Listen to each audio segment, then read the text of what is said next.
मैं एक अनाथ आश्रम में काम करती थी। वहाँ मेरी एक लड़की से दोस्ती हो गई। वह मुझसे रोज़ कहती कि दीदी आप मेरी जगह पर सो जाइए, मुझे बहुत दर्द होता है। मुझे लगा शायद उसको उसका बिस्तर पसंद नहीं। मैंने उसका बिस्तर बदलवा दिया, लेकिन उसने मुझसे दूसरे दिन फिर यही बात कही। इस बार मैंने उसकी बात मान ली और मैं उसकी जगह पर सो गई। मुझे सोए हुए कुछ ही देर हुई थी कि अचानक कभी कभी हमें अपनी आंखों देखी बातों पर भी यकीन नहीं होता, क्योंकि आज के दौर में इंसान सिर्फ वही करता है जिसमें उसका फ़ायदा हो। बिना अपने फ़ायदे के कोई किसी की मदद नहीं करना चाहता। मेरा नाम मंजू है। मेरी उम्र इस समय पर 35 साल थी। मैं अपने घर में अपनी माँ के साथ रहती थी। हम दोनों एक दूसरे के अलावा इस दुनिया में और कोई सहारा नहीं था। मेरे पति का कुछ साल पहले देहांत हो चुका था। मेरे पति की मौत के बाद मैं अपनी माँ के घर वापस आ गई थी। बचपन में ही मेरे पिताजी का देहांत हो गया था। तभी से माँ ने मुझे अकेले ही पाला। मेरी शादी में बाद मेरी माँ भी अकेली रहती। मैं उनकी इकलौती औलाद थी। मेरे ससुराल में मेरे सास ससुर और एक देवर था। मेरे सास ससुर मुझसे कभी कभी मिलने आ जाया करते थे। मेरे पति के देहांत के बाद मेरे देवर ने मुझसे शादी के लिए कहा, लेकिन मैंने उसे मना कर दिया, क्योंकि मुझे अब शादी नहीं करनी थी। मेरी माँ के साथ रहना था, क्योंकि उन्होंने मुझे अपनी पूरी ज़िंदगी सिर्फ मेरे लिए ही जी थी। अब मेरा फ़र्ज़ था मैं उनके लिए कुछ करूं, उनके बुढ़ापे में आराम दूं। मेरी माँ लोगों के कपड़े सिलने पर अपना गुजारा करती, लेकिन आजकल उनकी तबीयत खराब रहने लगी थी। मैंने माँ से कहा कि आप कपड़े सिलना बंद कर दीजिए, आपकी तबीयत ठीक नहीं रहती। मैं कोई ना कोई काम देख लूँगी। मैं ज़्यादा पढ़ी लिखी तो नहीं थी। इंटर के बाद मेरी माँ ने मेरी शादी कर दी थी, क्योंकि उन्हें मेरी शादी की बहुत फ़िक्र रहती थी और वह चाहती थी कि अपने जीते जी मेरी शादी कर दे। इसलिए इंटर के बाद ही मेरी माँ ने मेरी शादी कर दी। मुझे किसी से को मैं जो मुश्किल था, मैंने अपने पड़ोसियों से कह रखा था कि कोई काम हो तो मुझे बताना। मैंने अपने दोस्तों से भी पूछा, अगर मेरे लिए कोई जॉब हो तो मुझे बताना। तब उसने मुझे बताया कि एक अनाथ आश्रम में एक औरत की ज़रूरत है। मैंने उससे पूछा कि वहाँ क्या काम करना पड़ेगा। उसने मुझसे कहा कि इस बारे में कुछ नहीं पता। उसे भी किसी ने इस नौकरी के बारे में बताया था, तो उसने सोचा कि मुझे बता दे, शायद मेरा काम बन जाए। फिर वह मुझसे बोली मैं खुद वहाँ चली जाऊँ और बात कर लूँ। मैंने उससे वहाँ का एड्रेस लिया और अगले दिन मैं अपनी माँ से कहकर अनाथ आश्रम चली गई। जब मैं वहाँ पहुँची तो वह एक घर की तरह बना हुआ था। मैं गेट से अंदर भी, वहाँ ग्राउंड में बच्चे खेल रहे थे। वहाँ कुछ बच्चे विकलांग भी थे। वह घर अंदर से काफ़ी बड़ा बना हुआ था। इसमें काफ़ी कमरे थे। वहाँ एक छोटा सा कमरा बना हुआ था जहाँ वह रहता था। मैंने एक बच्चे से ऑफिस का पता किया। उसने मुझे सामने कमरे की तरफ इशारा किया। मैं वहाँ चली गई।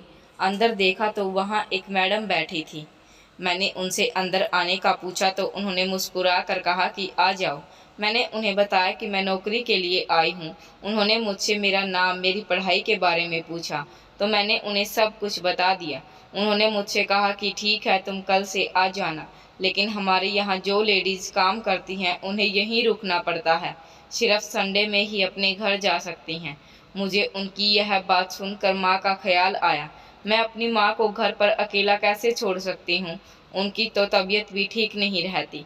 मैंने मैडम से कहा कि मैं रोज़ नहीं आ सकती, तो उन्होंने मुझसे मना कर दिया। कहा कि यहाँ हर समय बच्चों की देखभाल करनी पड़ती है, उनके पास हर समय किसी न किसी का रहना ज़रूरी होता है। वैसे यहाँ तुम्हारे अलावा 2 लड़कियाँ और हैं, लेकिन उन्हें और भी काम होते हैं। मैंने मैडम से पूछा कि यहाँ पर मुझे क्या काम करना होगा।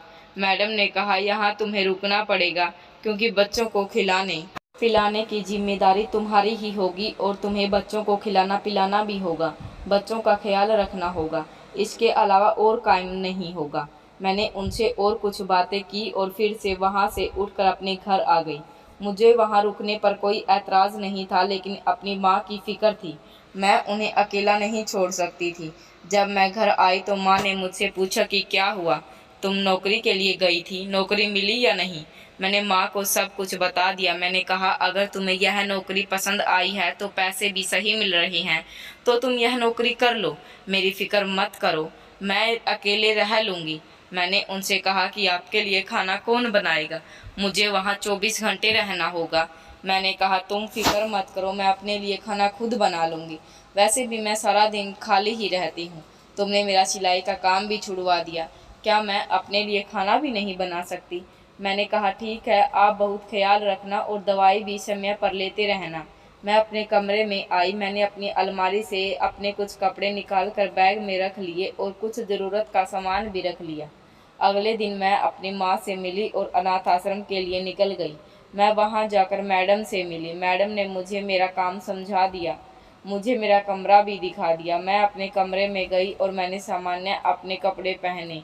वहाँ कमरे में मेरे साथ 3 लड़कियां भी रहती थीं, लेकिन उस समय कमरे में कोई नहीं था। उन्हीं दिनों वहाँ एक छोटी सी बच्ची जो 13-14 साल की होगी, उसका एक हाथ खराब था। वह जब से यहाँ आई थी बहुत डरी डरी रहती, किसी से बात भी नहीं करती थी। वह खाना भी ठीक से नहीं खाती थी। एक दिन मैंने उसे अपने हाथ से खाना खिलाया और उससे पूछा कि वह किसी से बात क्यों नहीं करती। वह मेरी बात का कोई जवाब नहीं देती थी। मैं उसे रोज़ बात करने की कोशिश करती। अब वह मुझसे थोड़ी थोड़ी बात करने लगी थी। अब वह अक्सर मेरे साथ ही रहती। वैसे तो मैं सारे ही बच्चों के साथ प्यार से रहती थी। मैं जानती थी कि बच्चों के दिल बहुत कमज़ोर होते हैं, छोटी छोटी बात को अपने दिल पर लगा लेते हैं। उस लड़की के साथ मेरी अच्छी दोस्ती हो गई थी। एक दिन में वह लड़की बहुत घबराई हुई मेरे पास आई। कहने लगी कि दीदी आप मेरी जगह पर सो जाया करें, मुझे सोने के बाद बहुत दर्द होता है। मैंने उससे पूछा कि क्या अपनी जगह पर क्या परेशानी है। उसने मुझे कोई जवाब नहीं दिया, मुझसे यही कहती रही कि दीदी आप मेरी जगह पर सो जाया करें, मुझे बहुत दर्द होता है। मैंने कहा ठीक है, तुम फिक्र मत करो, मैं कुछ करती हूँ। मैंने सोचा शायद कोई बच्चा होगा जो उसे परेशान करता होगा, इसलिए मुझे अपनी ये जगह बदलने को कह रही है। मैंने रीमा से कहकर उसकी जगह बदलवा दी और मैं बच्चों के साथ बैठ गई। हमारा कमरा बच्चों के कमरे से दूर था। उस अनाथ आश्रम में 40 से 50 के करीब बच्चे थे। लड़कियां और बच्चों के लिए हर तरीके की सहूलियत थी। हम लोगों ने रात का खाना खाया और अपने कमरे में जाकर सो गए। अगले दिन जब मैं सुबह उठी तो रोज़ की तरह अपने कामों में लग गई। जब दोपहर का खाना खाने का समय हुआ, मैं पिंकी के पास गई। मैंने उससे जाकर पूछा अब तो तुम्हें नींद आ गई होगी ना? अब तो मैंने तुम्हारी जगह भी बदलवा दी, लेकिन बाकी दिनों की तरह आज भी वह उदास थी।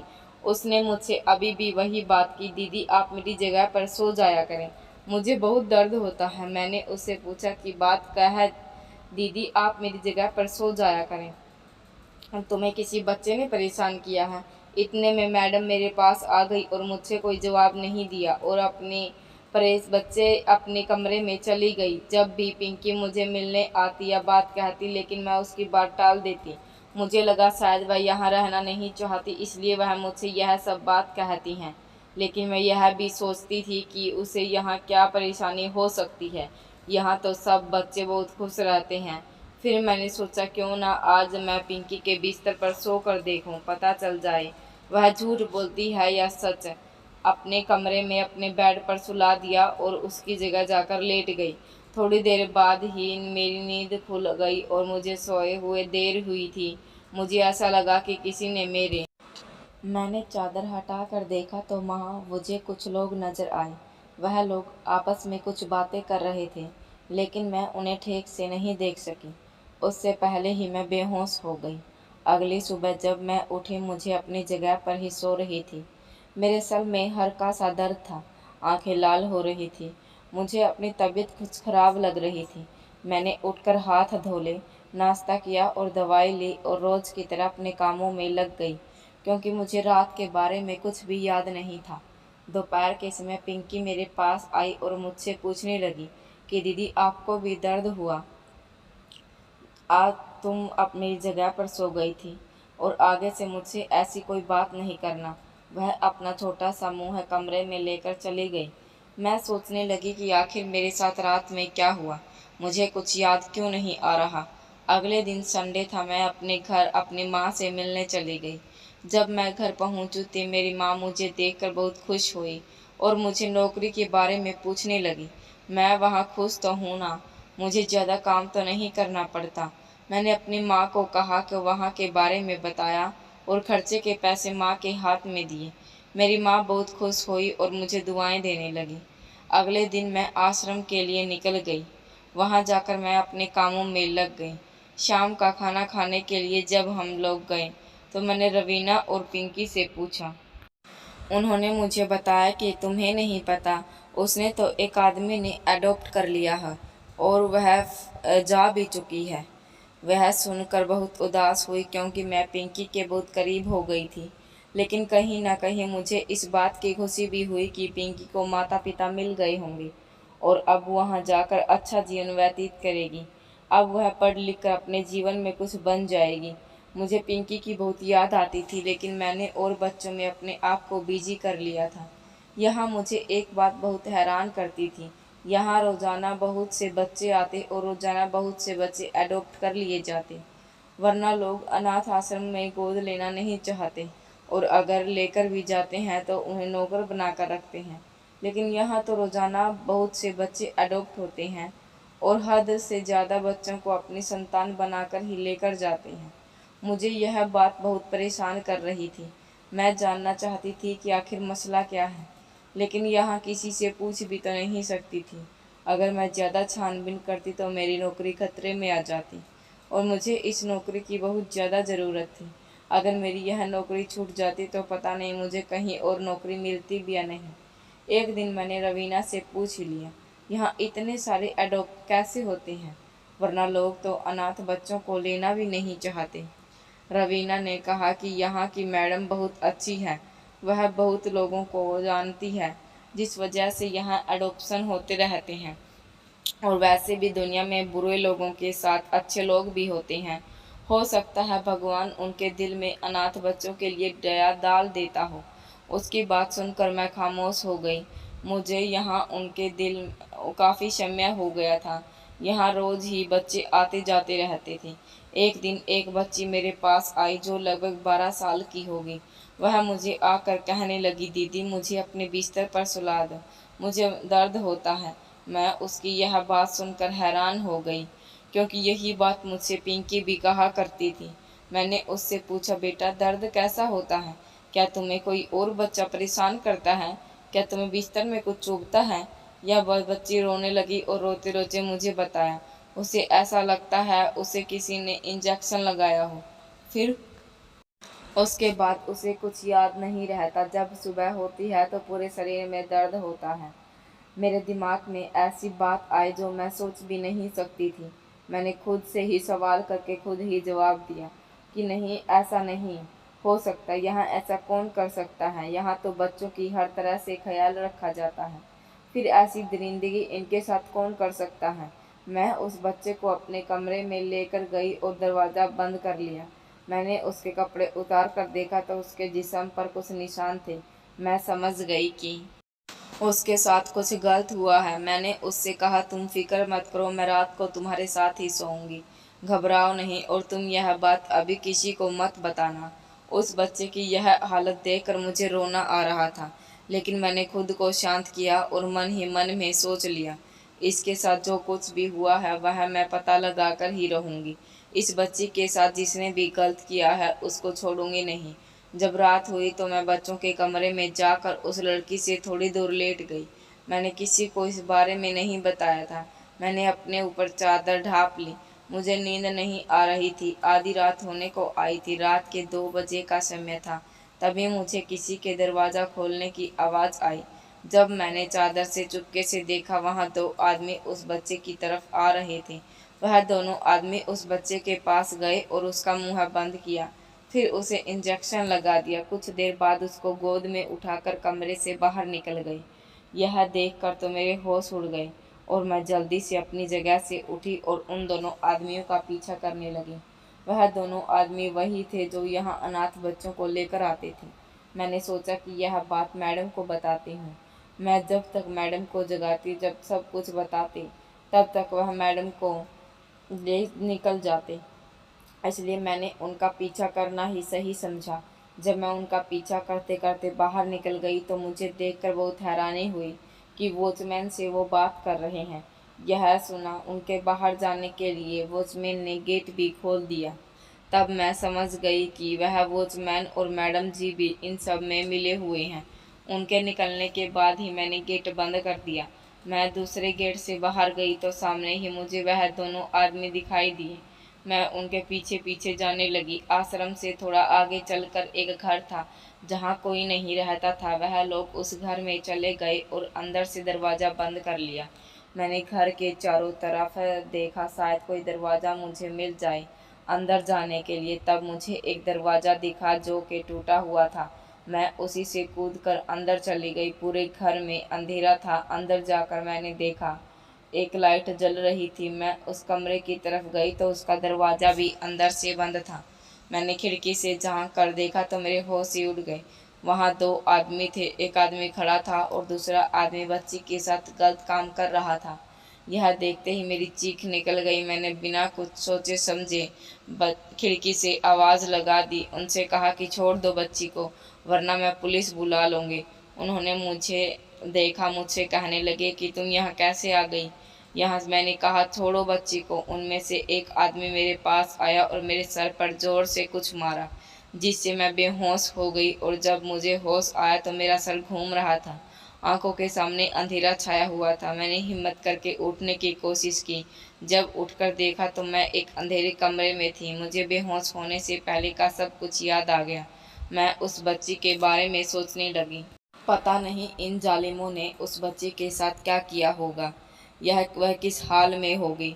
इन सब में मैडम और चौकीदार में मिले हुए थे। मेरे हाथ पैर बंधे हुए थे। मैंने खोलने की कोशिश की, लेकिन मेरी कोशिश भी करी रह गई। थोड़ी देर बाद एक आदमी अंदर आया। वह मेरे लिए खाना लेकर आया था। मैंने उससे कहा कि मुझे छोड़ दो, मैं किसी को नहीं बताऊंगी। वह हंसने लगा और मुझसे बोला क्या हुआ, पहले तो बड़ा उछल रही थी, निकल गई सारी अकड़। पहले तो बहुत बोल रही थी।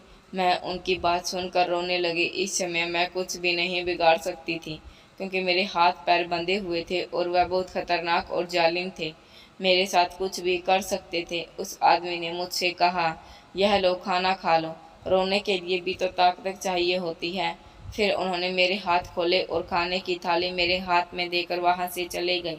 मैंने उस खाने को हाथ तक नहीं लगाया। हो सकता था उन्होंने उस खाने में जहर मिलाया हो, ताकि वह मुझे रास्ते से हटा सकें।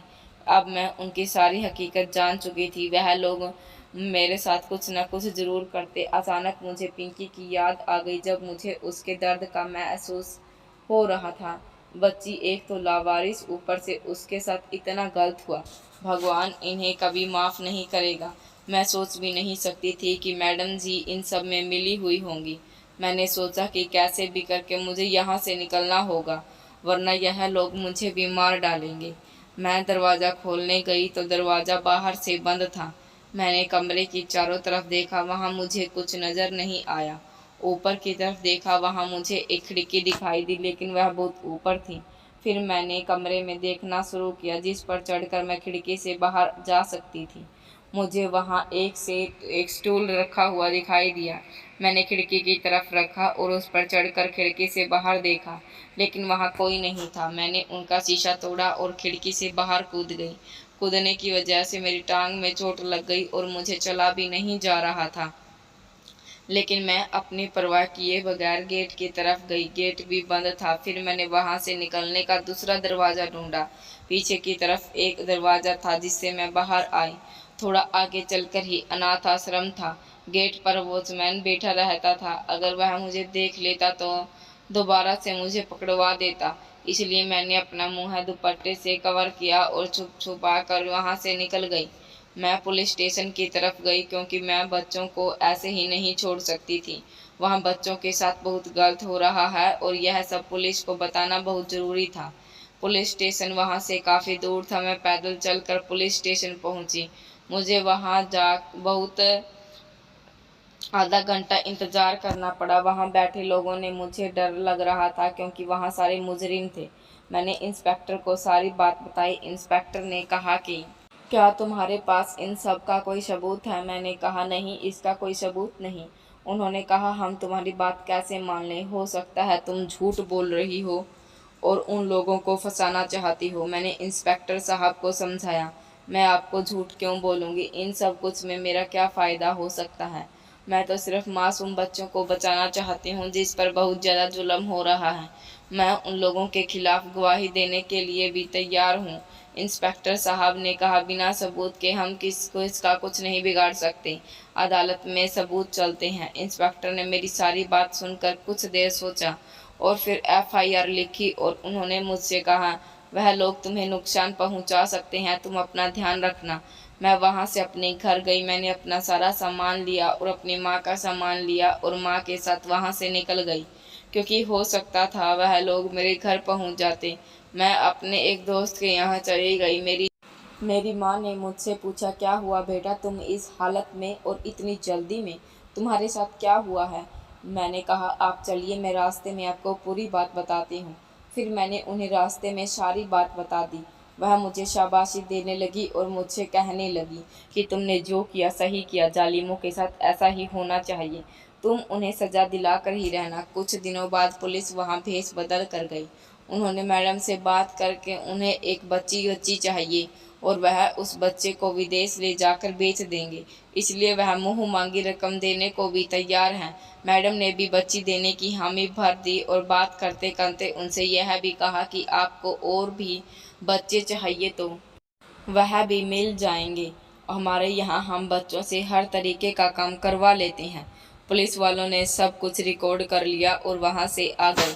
अगले दिन उन्हीं को वहाँ पर छापा मारा। मैडम, वॉचमैन और उन 2 आदमियों को भी गिरफ्तार कर लिया गया जो लड़कियों का काम करती थी। उन्हें भी इन सब के बारे में कुछ पता नहीं था। मैडम के कमरे की तलाशी ली तो वहाँ उनके खिलाफ बहुत सारे सबूत मिल गए। इसके साथ साथ पुलिस को मैडम के ऑफिस ड्रग्स भी मिली, जिससे पता चला कि वह ड्रग्स का भी कारोबार करती हैं।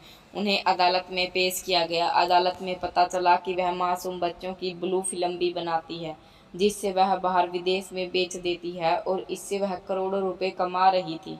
और जो लोग बच्चों का अनाथ आश्रम में अडॉप्ट करने आते थे, उन्हें उन्हें ऐड नहीं करते थे, बल्कि उन्हें बचने के लिए लेकर जाते थे। और जिन आदमियों ने मुझे वहाँ बंद किया था, वही आदमी अच्छे और खूबसूरत बच्चे लेकर आते थे। इस बात का खास ध्यान रखते कि बच्ची खूबसूरत हो, उसके आगे पीछे कोई पूछने वाला नहीं हो, ताकि वह जैसा चाहे उनके साथ वैसा कर सके। मैंने उनके खिलाफ गवाही दी, उन सबको सजा हो गई। अब उस अनाथ आश्रम की जिम्मेदारी अदालत ने मुझे दी। मैंने वहाँ बच्चों को बहुत अच्छे से रखा था, उनके पूरे तरीके से ख्याल रखती थी। बच्चे भगवान का ही रूप होते हैं, लेकिन कुछ लोगों के पास शायद दिल ही नहीं होता। लोग पैसों की खातिर इतना गिर सकते हैं, मैं सोच भी नहीं सकती थी। अब वहाँ बच्चे बहुत खुश रहते थे। कोई बच्चे को कोई अडॉप्ट करने आता तो मैं उनसे उनकी सारी इन्फॉर्मेशन लेती, बाद में ही किसी बच्चे को देती थी, क्योंकि मैं नहीं चाहती कि कोई भी किसी बच्चे के साथ कुछ गलत करे। मुझे अक्सर पिंकी की याद आती और मैं सोचती कि काश मैंने पिंकी की बात पर यकीन किया होता, तो मैंने तब इन जालिमों को पकड़वा दिया होता और आज पिंकी भी हमारे साथ होती। आज पता नहीं वह कहाँ होगी और किस हाल में होगी। मैं भगवान के उसके लिए दुआ ही कर सकती हूँ कि वह जहाँ भी हो ठीक हो। उम्मीद करती हूँ दोस्तों आपको हमारी कहानी पसंद आई होगी। कहानी पसंद आई तो वीडियो को लाइक करें और चैनल पर नए हैं तो चैनल को सब्सक्राइब करें।